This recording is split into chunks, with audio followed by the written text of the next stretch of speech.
Hello friends, welcome to GDS education academy. So आज की इस वीडियो हम करेंगे क्लास 12th इकोनॉमिक्स टर्म 2 के लिए एक मोस्ट इंपॉर्टेंट सीरीज़, जहाँ पे हम मेनली डिस्कस करेंगे most important questions as per your exam patterns. इस वीडियो को शुरू से लेकर अंत तक जरूर देखिए। इसके अलावा जो लोग हमारे चैनल पर पहली बार आए फ्रेंड्स, चैनल को सब्सक्राइब करके बेल आइकन को दबा लीजिएगा। तो आज ये स्पेशल सीरीज़ का फर्स्ट क्वेश्चन है, जिसमें हम चैप्टर वाइज सारे क्वेश्चंस को डिस्कस करेंगे जितने भी आपके बनते हैं एग्जाम पैटर्न के हिसाब से। तो पहला क्वेश्चन आपका है यहाँ पे, differentiate between the real flow and money flow. Most important question है आपका इंट्रोडक्शन ऑफ मैक्रो इकोनॉमिक्स का। ये क्वेश्चन डेफिनेटली पूछा जा सकता है 2 मार्क्स में। अगर ये क्वेश्चन पूछा जाए तो आप क्या आंसर लिखेंगे, मैं आपको ये बताता हूँ। क्वेश्चन है आपका, differentiate between the real flow और मनी फ्लो। तो ये क्या होता है? So real flow refers the flow of actual goods and services, factor services, while the money flow refers to the payment of factor productions, example wages and consumption expenditure.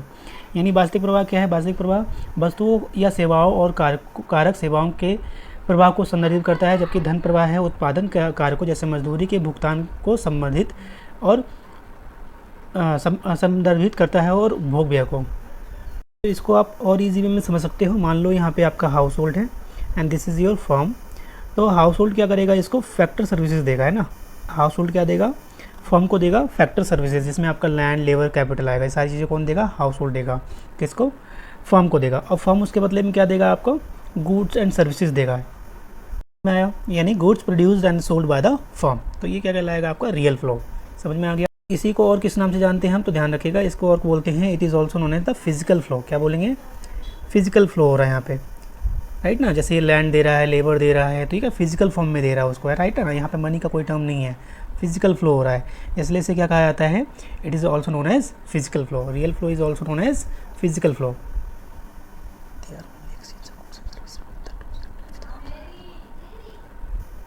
So here there is only exchange of goods and services between the two sector without the involvement of any money। तो इसलिए इसे क्या कहा गया है? Real flow. Money flow में क्या होगा? मान लो यहाँ पे भी आपका हाउस होल्ड है और दिस इज़ योर फर्म। तो फर्म क्या करेगा? मान लो आप यहाँ से क्या दिया था? हाउस होल्ड ने लैंड, लेबर, कैपिटल दिया था। तो उसके भी यहाँ पे क्या करेगा? फर्म इसको रेंट पे करेगा, वेजेस देगा। तो यानी ये क्या होगा? फैक्टर पेमेंट कर रहा है यहाँ पे, है ना, या in the form of money, right. और सेम यहाँ पे हाउस होल्ड क्या करेगा? गुड्स एंड सर्विसेज ये दे रहा था इसको, तो उसके बदले में क्या एक्सपेंडिचर करेगा हाउस होल्ड, यानी पैसे देगा। किसको? पैसे के थ्रू क्या करेगा? बाय करेगा, परचेस करेगा। तो क्या समझ में आया? Flow of money from the household sector to the producer sector, household to producer sector on amount to of purchase of goods and services are the example of money flow. Where the flow of factor, right, where the flow of factor आपका यहाँ पे होगा क्या? where the flow of factor payment by the producer sector to the household sector on the amount of purchase of factor services। ठीक है, तो इससे क्या करेगा? फैक्टर सर्विसेज खरीदेगा तो उसके बदले पैसे देगा इसको। तो ये क्या कहलाएगा? आपका मनी फ्लो। तो आपको समझ में आ गया होगा difference between the real flow और मनी फ्लो। सो इस वीडियो में इतना ही, मिलते हैं नेक्स्ट वीडियो के साथ। तब तक के लिए thank you so much and all the best.